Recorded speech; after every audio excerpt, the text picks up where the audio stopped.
2012, a 47-year-old hunter named James Penrose set out for what should have been a peaceful solo weekend in the Pennsylvania woods. He'd done it dozens of times before with the same rifle, same tree stand, same patch of rugged forest near Bald Eagle State Park. But this time was different, because on the second night, James started hearing something move, something that sounded too big for a deer, but walked too quietly for a bear, and the next morning, what he saw would haunt him forever. He described it in his hunting journal. It was watching me, standing behind the trees, antlers, but not a deer. It smiled. That was the last journal entry. This video contains scenes that some viewers may find disturbing. Viewer discretion is strongly advised. James Penrose wasn't the kind of guy who spooked easy. He was 47, a contractor by trade, and a former National Guard sergeant, a creature of habit, a quiet, methodical man who'd spent most of his life navigating the forests of Pennsylvania with a rifle in one hand and a journal in the other. He documented everything: weather, wind direction, tracks, feeding signs, even what ammo he brought. His hunting journals spanned 2 decades. On October 13th, 2012, he followed his usual ritual, drove out to Bald Eagle State Forest, signed in at the ranger station, drove down a forgotten logging road until his truck could go no farther. From there, he hiked half a mile with his pack slung over one shoulder and his rifle strapped across his back. He arrived at a familiar clearing just above a creek bed, his usual spot. He pitched a canvas tent, stacked stones for a fire ring, and boiled water while the sun disappeared behind the pines. That night, under a full moon, he sat by the fire and listened. No wind, no owls, not even crickets. In his journal, he wrote, "Clear skies, stars like pinholes, no bugs, quiet, maybe too quiet, feels off."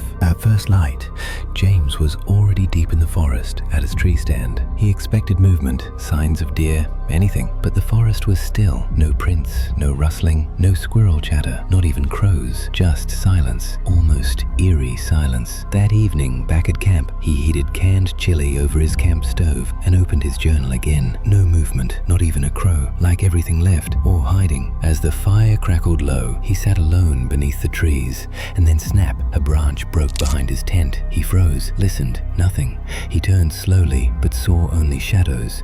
Then he heard it, a long, low exhale. Not a growl, not a whistle, just breath. Heavy and deep, too deep for anything he'd heard before. He stood up slowly, backed into his tent, and zipped it shut. That night, he didn't write a word. By dawn, James was already back in his tree stand. He hadn't slept. The forest still felt off, like something was waiting just out of sight. But this time, there was movement. Out past the clearing, maybe 60 yards out, he spotted antlers, big ones, but something about them felt wrong. Too wide, too twisted, and they weren't swaying like a deer's would. They were still, motionless above the brush. Then their head moved. It was low, too low for a buck that size, almost like it was crawling. James raised his rifle, but didn't fire. He later wrote, "Antlers, big, taller than any buck I've seen, but the head, low, like it was crawling, didn't walk, didn't graze, just watched." He stayed up there until the light started to fade. Then, slowly, he climbed down and made his way back to camp. That night, the silence was gone. The woods were alive, but not with birds or bugs. Footsteps, heavy, slow, circling his tent. He wrote again, this time in the margins. "It's back, same direction. I hear it between the trees. Not a deer. No deer stands that long without moving. Feels smart. October 15, 11:43 p.m. It's standing behind the firewood stack, just outside the light. I looked away, and when I looked back, it was gone. But I know it's still there." James didn't sleep.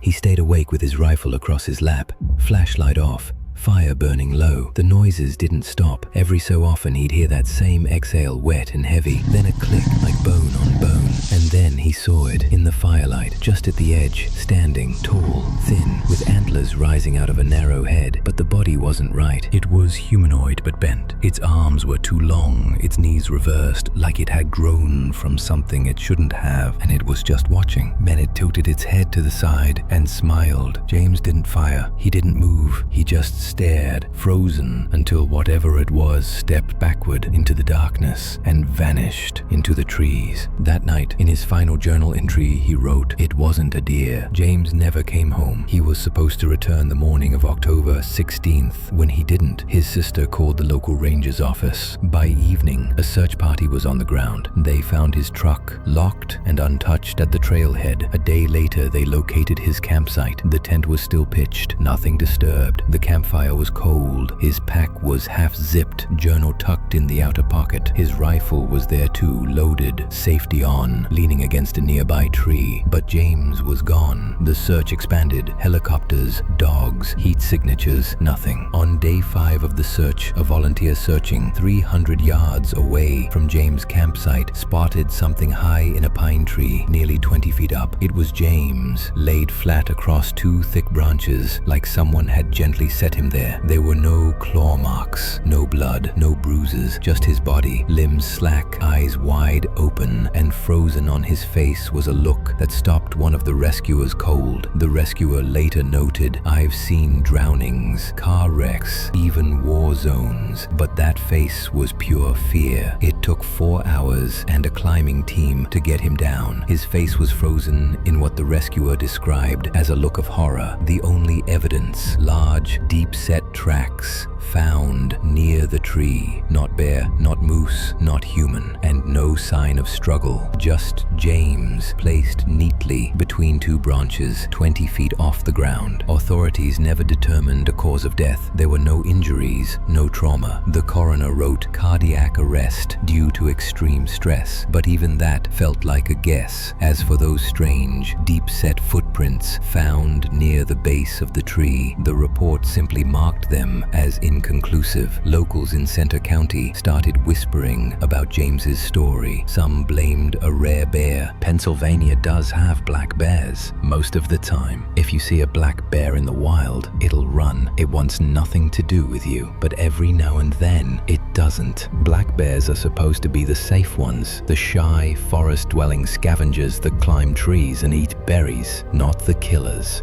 Not the monsters. But here's the thing, they can be. In rare cases, usually when a bear has lost its fear of people or worse, starts to see us as food, something changes. They don't run, they watch. And if you're alone, that's when things get dangerous. When a black bear decides to go after you, it doesn't just bite, it mauls. These animals can weigh over 400 pounds, with claws the size of steak knives and a bite force strong enough to crush bones. And unlike grizzlies, which often attack in short bursts, a predatory black bear will go silent and commit. It's calculated, relentless. James didn't have any visible injuries, certainly not consistent with a bear attack. Others, something else. There are stories in that part of Pennsylvania, stories about a creature with antlers, tall and hollow-eyed, that watches from behind the trees. Some call it a wendigo. Others say it's something nameless, a forest predator that doesn't chase, it waits, and when it smiles, it's already too late. James didn't believe in any of that, but something out there, something tall with antlers, stared him down in the dark. And whatever it wasn't a deer. James Penrose wasn't the first person to vanish in those woods, and if the stories are true, he won't be the last. If you enjoyed this true and terrifying encounter, make sure to hit that like button and subscribe for more real-life horror stories, unexplained mysteries, and chilling disappearances. And if you've ever seen something in the woods you couldn't explain, drop your story in the comments. I'm reading everyone. Thanks for watching, and as always, stay safe out there.